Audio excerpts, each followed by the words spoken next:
बेचिए पुराना लोहा टीना प्लास्टिक का जूता चप्पल सीसी बोतल टूटल फुटल थ्रेसर ट्रैक्टर टाली मारुति जीप कार गहना गुड़िया घर दुआर मकान दुकान जिला जवार खेत खरियान बकरा बकरी पाड़ा पाड़ी आ गई बेचे के सारी।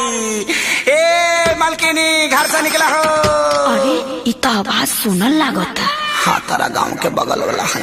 अरे बुझाता ही पुरनका यारवा हमार। एगो मीठा के भेली लिया के पानी पिया दो। आई दादा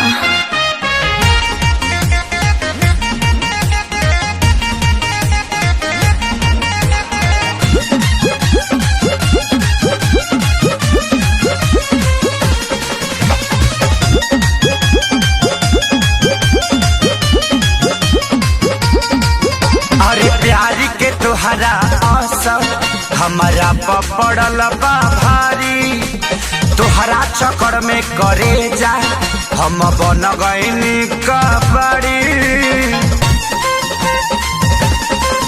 अरे प्यारी के तुहरा असर हमारा पपड़ल बा भारी चक्कर में तुहरा करे जा हम बन गईनी कबड़ी। घर से निकला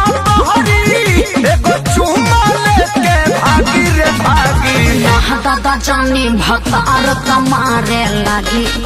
हाँ लागी लागी ना दादा जानी भतार कमारे लागी। हाँ लागी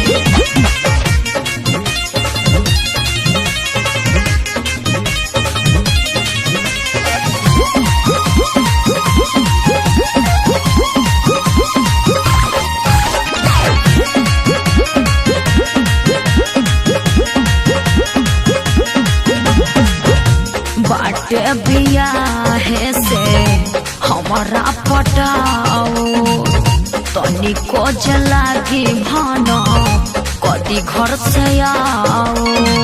ए सुनो न मांजा हाँ होके न सके के होके अरे हमारा ऊपर जाने जाना यही से अपन वाला ससुर पर अरे इंडिया ही तो हटो दीवाना। जब से भैलू मरद के हमर दी तो तरतिया जागी रे जागी। यहाँ दादा जानी भतार कमारे लागी। हाँ लागी लागी ना दादा जानी भतार कमारे लागी। हाँ लागी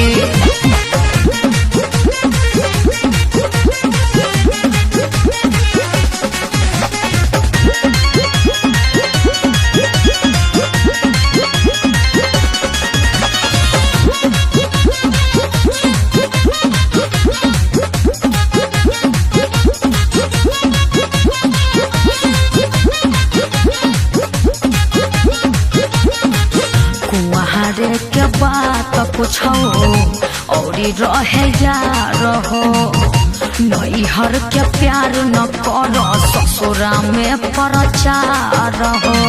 अरे सब केहू जान जाई बड़ी बेइज्जती होई। अरे अपना खेसरिया के कैसे बोल गइलू तू भूल हो लगलू सिखाए नील कमले के मोहब्बत के रूल हो।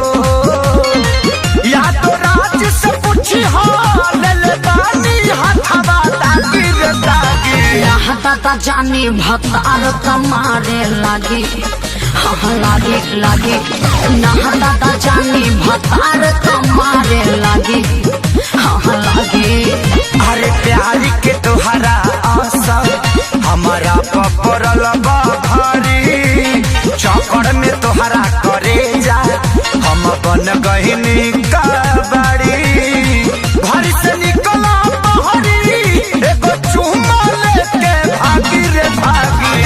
दादा जानी भतार कमारे लागी।